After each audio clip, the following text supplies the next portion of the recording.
فأول شيء أنا جيت سعيد اليوم بالتتويج ديالي بالميدالية الثانية على التوالي الذهبية. ف...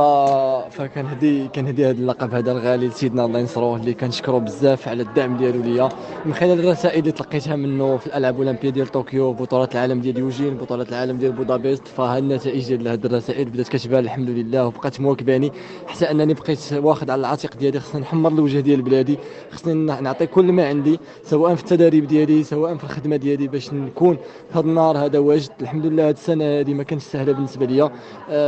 كنعتذر اول شيء منكم من الزملاء الصحفيين اللي كانوا كيحاولوا يتصلوا بيا، ما كنتش كنرد عليهم.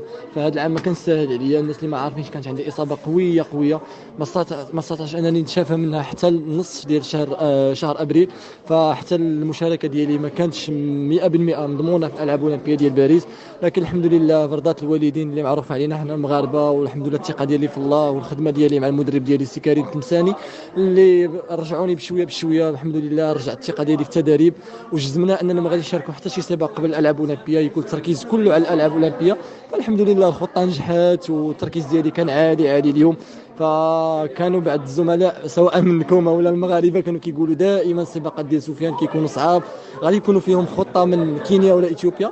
فاليوم تاكدت الخطه، اليوم شفنا خطه من اثيوبيا، ولكن الحمد لله كنت جاهز لهذه الخطه هذه، والحمد لله ربي وفقنا باش اننا ناخذ لو بون تاكتيك. كنا عارفين بان غادي يكون واحد المبادره من الاثيوبيين في الاول، الحمد لله تداركت هذا الشيء هذا. كنشكر بزاف تيندوف اليوم اللي دار واحد العمل اللي هو رائع في وسط السباق، طلع لوسط السباق واستطعت انني نتكلم معاه.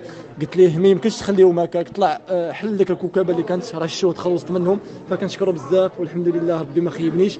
اخر 200 متر كلشي كيعرف سفيان البقالي، اخر 200 متر هو انا هو البلي فوق في هذا الدومين هذا. وقع واحد الحادث يمكن ديال السقوط ديال العداء الاثيوبي. فانا فاش شفت ديك السقطه فيمكن عطاتني واحد الدفعه قويه باش انني خصني نخرج من ديك الزحام، بالي انا توقع لي شي حاجه. الحمد لله خديت المبادره واستطعت انني نفوز في الاخر.